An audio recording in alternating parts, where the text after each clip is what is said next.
The other day, I had the wildest business meeting I have ever been to, the most unprofessional and the most uncomfy. So I'm a content creator, I'm a men's rights advocate, I have 1.7 million on YouTube. I've stayed viral for 5 years, ever since 2019, okay?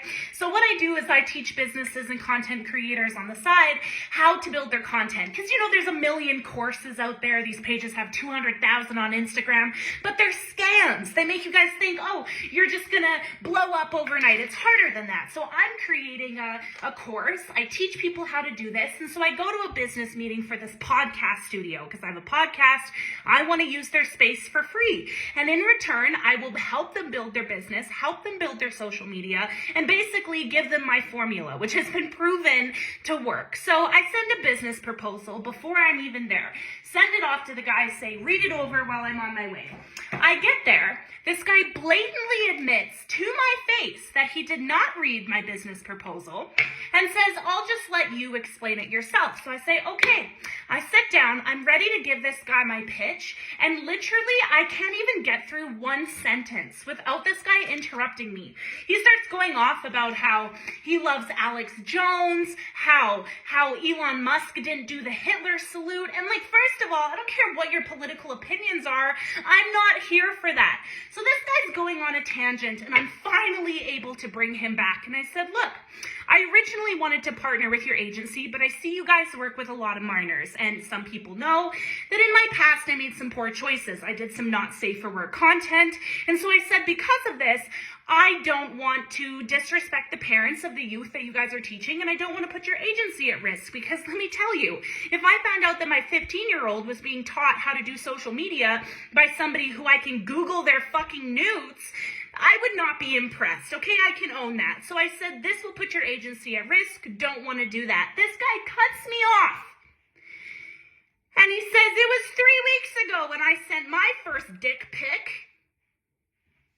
I was like, whoa, okay. Then this guy proceeds to tell me that on his birthday, his wife wasn't giving him any, so he went to a massage parlor, and I don't know if he fucked the woman, if he got a happy ending. I don't know much about the massage parlors or what they offer there, but he heavily suggested infidelity. And he goes back and he says, I just don't want to tell my wife because, divorce is just so expensive and I have daughters and blah, blah, blah. So I'm like, wow, this is creepy. This is weird.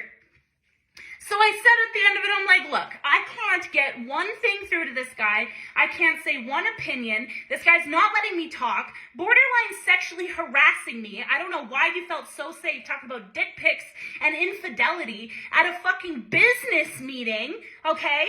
So I say, look, his boss is a woman. Let me come back when she's back in 2 hours. I'll bring her a coffee. I want to try to give my pitch again, okay? So these people, I come back and they're like, oh yeah, we love you. We love your ideas. Blowing smoke up my ass. I said, okay, the first podcast interview I have is the Alaskan Avenger. The guy who used the sex offender registry to track down pedophiles and beat them with a hammer. Yeah, that guy. So I have an interview with him, and they're like, yeah, sounds good. I'm like, I want to do it as a live interview. We can sell some tickets for it, give him a fair piece of, give him some money. He fucking deserves it, right? And they're like, yeah. I leave. I don't hear anything from them. And then the next morning, when I reach out to them and I'm like, hey, let's start planning for this podcast, they're like, yeah, the business owner decided that she's trying to go into politics and she doesn't want to be aligned with somebody who was convicted of assaulting pedophiles. Okay, you couldn't have told me that? You're sitting there blowing smoke up my asshole this entire time and you couldn't have told me that?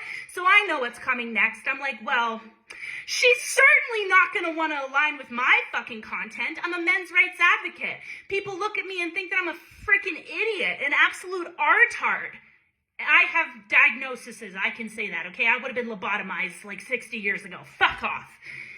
The most unprofessional, weird-ass motherfucking interview I've ever been in, ever. This is so fucking weird. I don't know what made this guy feel so safe talking to me about his weird-ass infidelity.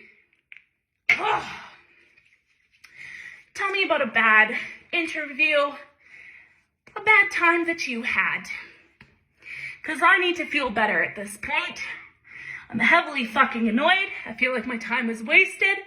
And I don't understand why the fuck that even happened. Thank you.